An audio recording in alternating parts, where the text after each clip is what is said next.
Olá, seja muito bem-vindo a este canal e a história bíblica narrada neste vídeo será sobre as 3 mortes mais enigmáticas da Bíblia. Já deixa o seu like e se inscreva neste canal. Vem comigo! A Bíblia é um livro repleto de mistérios e neste vídeo veremos as 3 mortes mais enigmáticas da Escritura Sagrada. Vejamos. Morte do profeta Eli. Eli foi o sumo sacerdote no tempo da juventude do profeta Samuel. Além do sacerdócio, Eli também serviu como juiz de Israel por 40 anos. A história de Eli na Bíblia foi marcada não apenas pelo seu contato com o jovem Samuel, mas principalmente pela rebeldia de seus filhos. A morte de Eli se deu de maneira trágica. Os israelitas estavam em guerra contra os filisteus e os filhos de Eli levaram a arca do Senhor à batalha como um tipo de talismã, mas o exército israelita foi duramente derrotado. Os 2 filhos de Eli, que seguravam a arca da aliança, foram mortos e a arca foi capturada pelo exército inimigo. Eli estava sentado numa cadeira ao pé do caminho, com o coração apertado, especialmente por conta da arca do Senhor, que estava na batalha. Provavelmente ele sabia que o fato de seus filhos perversos estarem responsáveis pela arca não poderia resultar em boa coisa. Naquela ocasião, ele já tinha perdido a visão. Então, o mensageiro da tribo de Benjamim foi até ele e lhe deu as más notícias. O mensageiro avisou que seus filhos estavam mortos e que a arca tinha sido tomada. O que realmente provocou a reação que matou Eli foi a informação da perda da arca e não a morte de seus filhos e a derrota do exército israelita. O homem que tinha vivido parte da sua vida dando mais importância aos filhos do que tendo zelo pelas coisas do Senhor, ironicamente acabou morrendo ao demonstrar maior preocupação pela arca de Deus. A Bíblia diz que quando Eli recebeu a notícia sobre a perda da arca, ele caiu da cadeira para trás e quebrou o pescoço. Então respondeu o que trazia as notícias e disse: Israel fugiu de diante dos filisteus e houve também grande matança entre o povo. E além disso também teus 2 filhos, Ofni e Finéias, morreram e a arca de Deus foi tomada. E sucedeu que, fazendo ele menção da arca de Deus, Eli caiu da cadeira para trás, ao lado da porta, e quebrou-se-lhe o pescoço, e morreu, porquanto o homem era velho e pesado, e tinha ele julgado Israel 40 anos. Quando sua nora grávida, a esposa de Finéias, ouviu as más notícias, entrou em trabalho de parto. Ela deu à luz a um menino e antes de morrer lhe chamou de Icabô, dizendo: Foi-se a glória de Israel. O sumo sacerdote Eli morreu aos 98 anos de idade. A morte da esposa de Ló. A mulher de Ló aparece na Bíblia já no contexto da destruição das cidades de Sodoma e Gomorra. Ela era a esposa do sobrinho de Abraão, Ló. A Bíblia também diz que Ló tinha 2 filhas. A Bíblia diz que 2 anjos do Senhor foram até a cidade de Sodoma. Chegando à cidade, eles foram recebidos por Ló com grande hospitalidade. O objetivo dos anjos era avisar Ló sobre a destruição iminente da cidade e tirar sua família dali, antes que a destruição tivesse início. Enquanto os anjos estavam na casa de Ló, os homens da cidade de Sodoma cercaram a casa, pedindo que Ló entregasse os 2 viajantes a eles.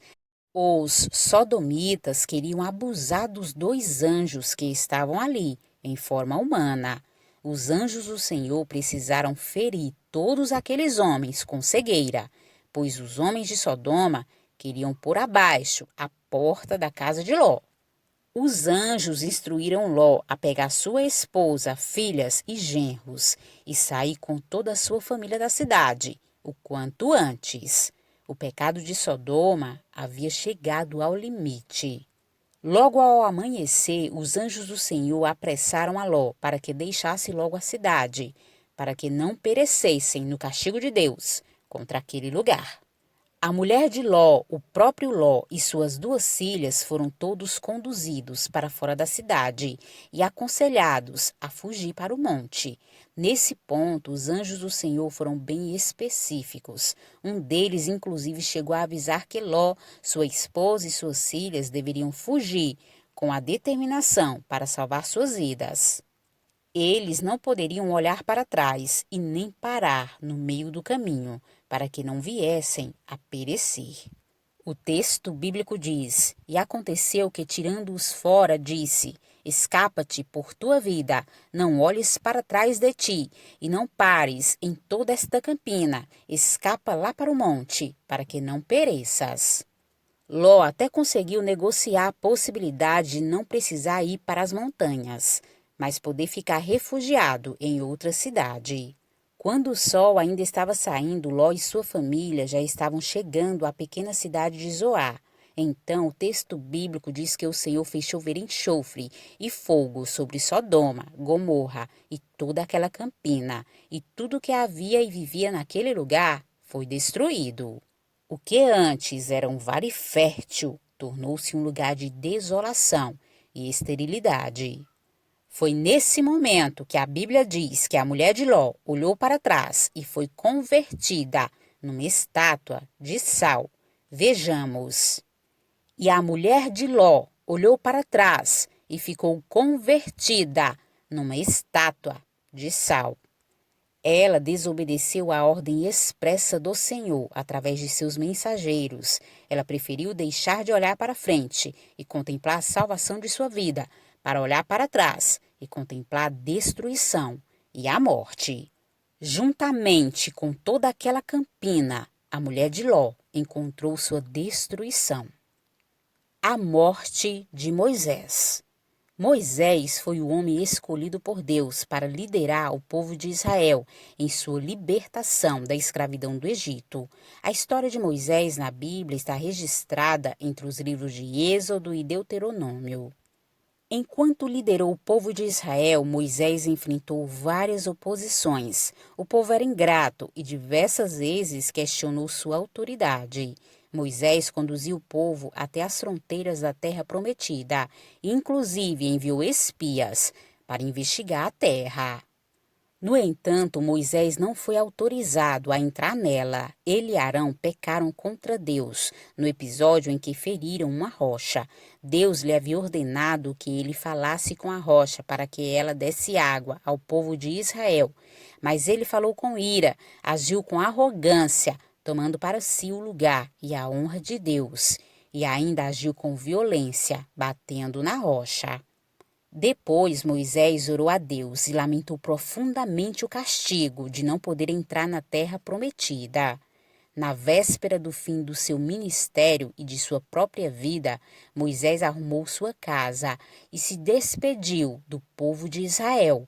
Josué ficou como seu sucessor diante do povo e entrou com Israel em Canaã. Na ocasião de sua morte, ele subiu no Monte Nebo e pôde contemplar de longe a terra que o Senhor havia preparado ao povo de Israel. Com 120 anos, Moisés morreu e foi sepultado pelo Senhor no vale da terra de Moabe. O lugar de sua sepultura não foi conhecido. Vejamos o que a Bíblia diz. Então subiu Moisés das campinas de Moabe ao monte Nebo, ao cume de Pisga, que está em frente a Jericó, e o Senhor mostrou-lhe toda a terra, desde Gileade até Dan, e todo Naphtali, e a terra de Efraim e Manassés, e toda a terra de Judá, até ao mar ocidental, e o sul, e a campina do vale de Jericó, a cidade das palmeiras, até Zoar. E disse-lhe o Senhor: Esta é a terra que jurei a Abraão, Isaque e Jacó, dizendo: A tua descendência a darei. Eu te faço vê-la com os teus olhos, porém lá não passarás. Assim morreu ali Moisés, servo do Senhor, na terra de Moabe, conforme a palavra do Senhor, e o sepultou num vale na terra de Moabe, em frente de Bet-peor, e ninguém soube até hoje o lugar da sua sepultura. Era Moisés da idade de 120 anos quando morreu. Os seus olhos nunca se escureceram, nem perdeu o seu vigor.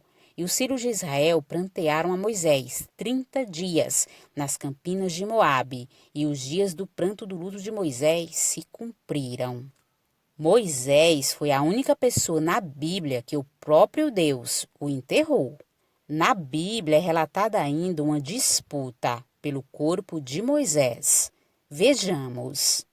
Mas o arcanjo Miguel, quando contendia com o diabo e despertava a respeito do corpo de Moisés, não ousou pronunciar juízo de maldição contra ele, mas disse: O Senhor te repreenda. E estas foram as 3 mortes mais enigmáticas da Bíblia Sagrada.